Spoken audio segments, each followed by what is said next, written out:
بسم الله الرحمن الرحیم۔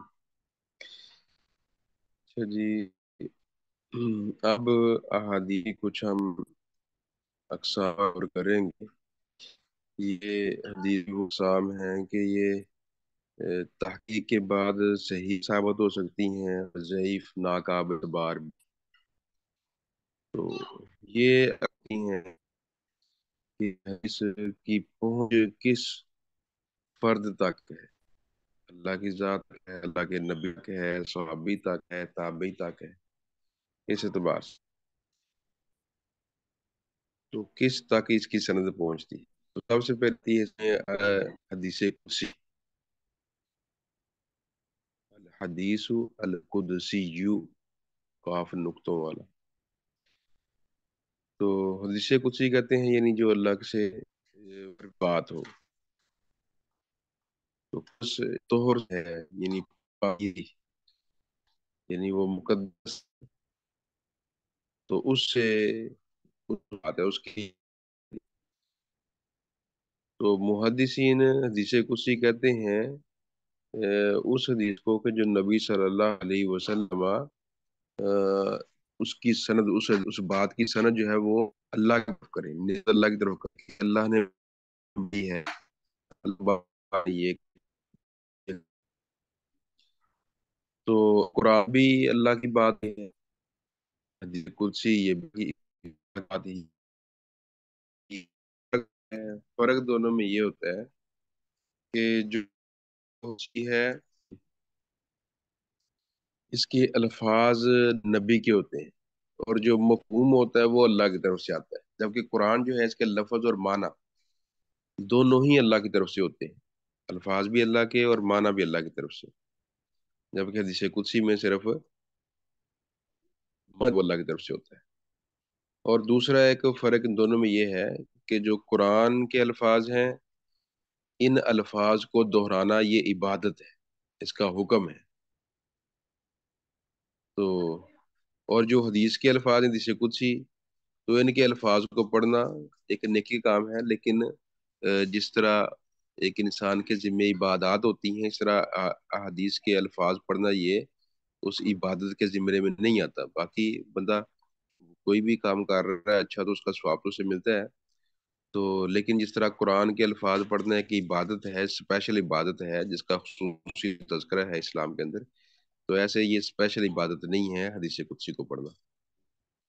اور ایک تیسرا فرق بھی ہے کہ جو قرآن ہوتا ہے اس کے ثبوت کے لیے تواتر کی شرط ہوتی ہے۔ تواتر یعنی اس کو بیان کرنے والی ایک بڑی جماعت ہو، وہ آگے ایک بڑی جماعت کو بیان کرے، وہ آگے اگلی بڑی جماعت کو بیان کرے، اتنی بڑی کہ ان کا جھوٹ پر اتفاق کرنا ممکن ہو، تو یہ یعنی متواتر ہو حدیث۔ تو یہ حدیث احاد نہ ہو۔ احاد ہوتی ہے کہ کوئی ایک بندہ یا چند بندے جو ہیں اس کو بیان کرنے والے ہوں۔ مثلاً قرآن میں بعض الفاظ ایسے ہیں، مثلاً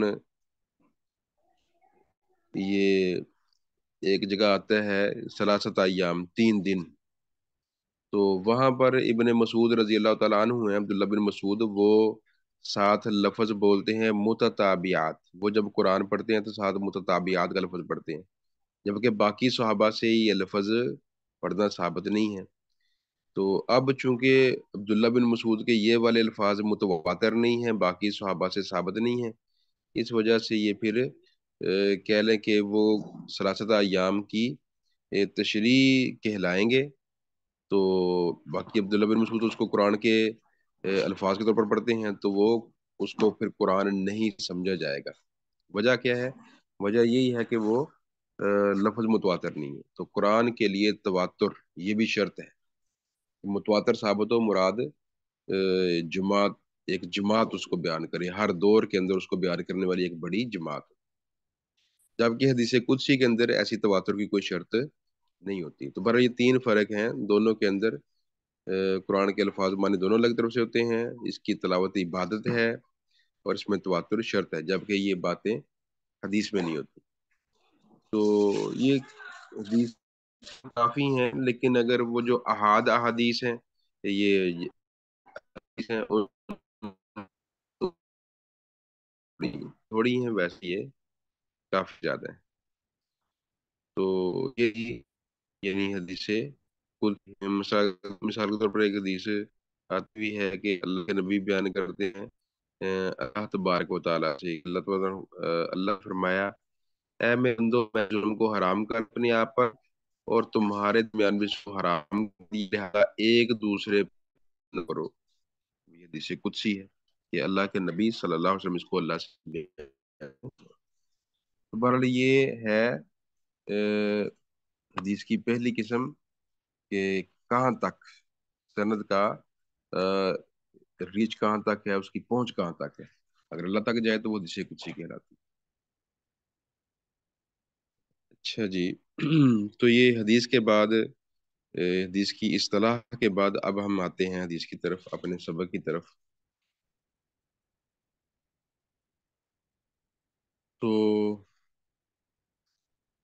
آج ہم حدیث پڑھیں گے. عن ابی ہریرہ رضی اللہ تعالی عنہ قال قال رسول اللہ صلی اللہ علیہ وسلم ما نقصت صدقۃ من مال وما زاد الله عبدا بعفو الا عزا وما تواضع عهد لله الا رفعه الله تعالی اخرجہ مسلم.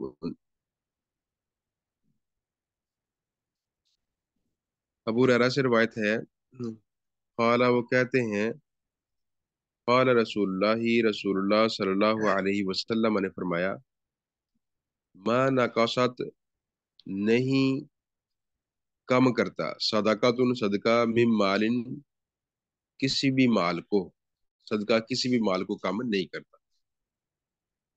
وما زاد اللہ اور نہیں زیادہ کرتا اللہ، عبدن کسی بندے کو، بعفو معاف کرنے میں، الا عزن مگر اس کو بڑھا دیتا ہے عزت میں، اس کی عزت میں اضافہ فرما دیتا ہے. جس کو بھی اللہ زیادہ معافی کی توفیق دے اس کی عزت بڑھا دیتا ہے. وما تواضع اور نہیں کوئی عاجزی اختیار کرتا، احدن کوئی ایک، للہ اللہ کے لیے، الا رفعہ اللہ تعالی مگر اللہ تعالی اسے بلند کر دیتے ہیں. اخرجہ مسلم اس کو مسلم نے نکالا ہے. تو اس میں پہلی بات تو اللہ کے نبی صلی اللہ علیہ وسلم فرماتے ہیں کہ صدقہ مال کو کم نہیں کرتا. تو اب مال کم نہیں کرتا مطلب صدقہ انسان جب کرتا ہے تو اس کے مال کے اندر برکت پڑ جاتی ہے. برکت پڑ جاتی ہے یعنی مال تھوڑا ہوتا ہے لیکن کام اس سے زیادہ بنا لیتا ہے، اپنے زیادہ کام کر لیتا ہے. مثلا آپ نے لاہور جانا ہے تو آپ کا کرایہ لگنا ہے 1,000 روپے، فیصل آباد سے لاہور جانا تو 1,000 روپے کرایہ لگنا ہے. تو برکت کا معنی یہ ہے کہ وہ آپ کا کام بھی ہو جائے گا اور تھوڑے پیسے میں ہو جائے گا. آپ کو وہ صرف سٹاپ پر جانا پڑا، آگے کوئی دوست مل گیا، وہ دوست فری میں لے گیا. تو وجہ کیا تھی؟ وجہ آپ نے صبح صدقہ کیا تھا، اللہ کے راہ میں 100 روپیہ دیا تھا. تو 100 کی برکت سے کہہ لیں جو 1,000 لگنا تھا وہ آپ کا نو، یعنی کہہ لیں کہ 100 کے اندر ہی کام ہو گیا. 100 روپیہ دے کے اڈے پہ انسان گیا ہے تو آگے فری اس کو لاہور کی گاڑی مل گئی، کوئی دوست مل گیا، کوئی جاننے والا مل گیا. تو اس طرح یعنی اللہ تبارک و تعالیٰ سے کوئی نہ کوئی مدد آ جاتی ہے. یا وہ جو کام بھاگ دوڑ کرنی تھی، کبھی ادھر بھاگ کبھی ادھر بھاگ، کبھی اس کو پیسے دے کبھی اس کو پیسے دے، تو وہ سیدھا گیا انسان کا، جاتے ہی وہ کام ہو گیا. تو ایسے وہ برکت حاصل ہو جاتی ہے انسان کو، وہ تھوڑے پیسے ہی کافی ہو جاتے ہیں، وہ تھوڑے پیسوں میں سارا اس کا کام جو ہے وہ بن جاتا ہے.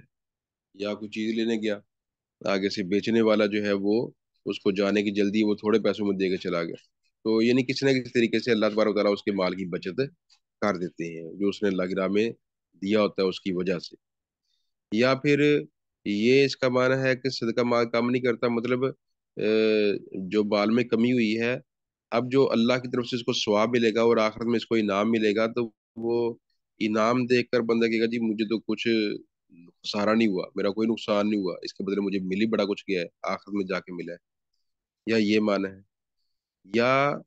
یا واقعی میں ایسا ہوتا ہے کہ انسان جو ہے اس کو اللہ تبارک و تعالیٰ کی طرف سے یہ خصوصاً نواز دیا جاتا ہے، خصوصاً جو ہے عطا کر دیا جاتا ہے، جس طرح وہ قرآن میں اللہ فرماتے ہیں وما انفقتم من شیء فهو یخلفہ، کہ تم جو بھی کوئی چیز خرچ کرتے ہو اللہ اس کا بدلہ تمہیں دیتا ہے. تو اللہ تبارک و تمہیں اس کے بدلے میں عطا فرما دیتا ہے، جو بھی تم خرچ کرو اللہ تمہیں اس کا بدلہ دیتا ہے. مطلب انسان اللہ کی راہ میں دیتا ہے تو اس کے بدلے کے اندر اس کو اس سے کہیں زیادہ جو ہے وہ مل جاتا ہے.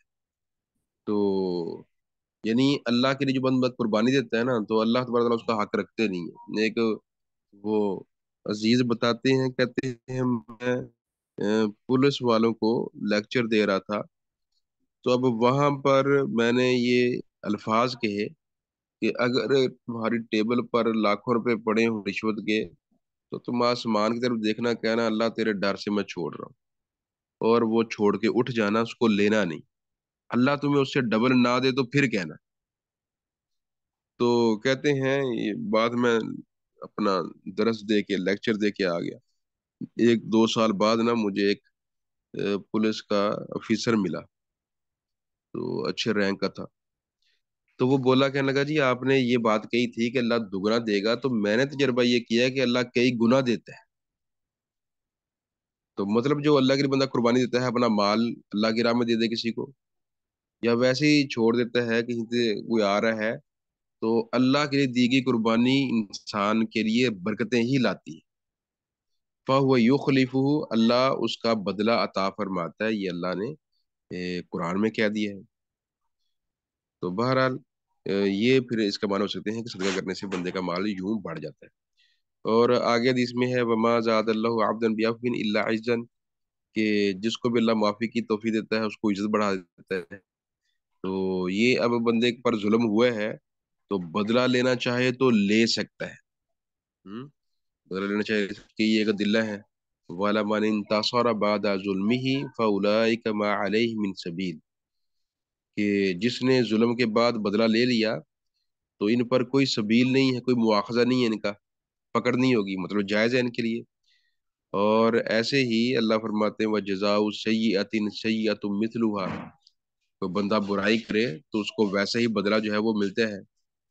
البتہ جو برائی کرے تو وہ برائی کا بدلہ جو ہے برائی ہے ویسی ہی، اس جیسی برائی بدلے میں ہو سکتی ہے.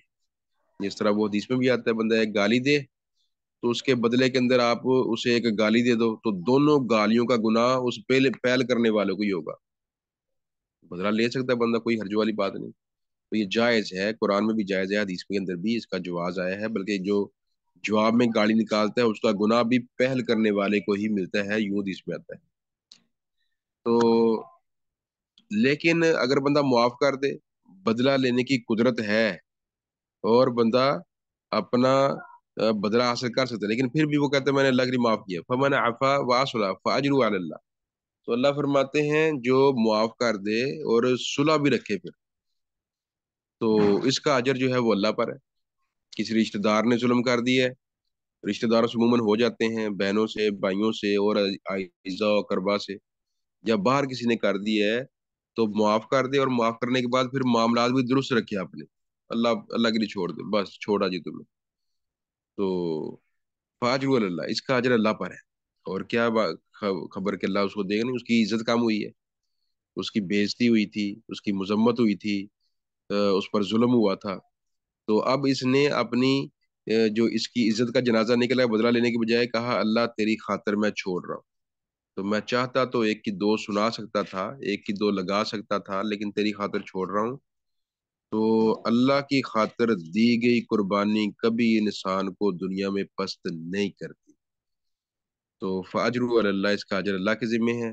اللہ اس کو اب نوازے گا، اور اللہ کس سے نوازے گا؟ ظاہر بات اس سے نوازے گا. والا من صبر وغفر ان ذالک لمن عزم الامور، تو جو صبر کر جائے اور پھر معاف کر دے، ظلم ہوا ہے صبر کر گیا، معاف کر دیا، یہ بڑے ہمت والے کاموں میں سے ہے.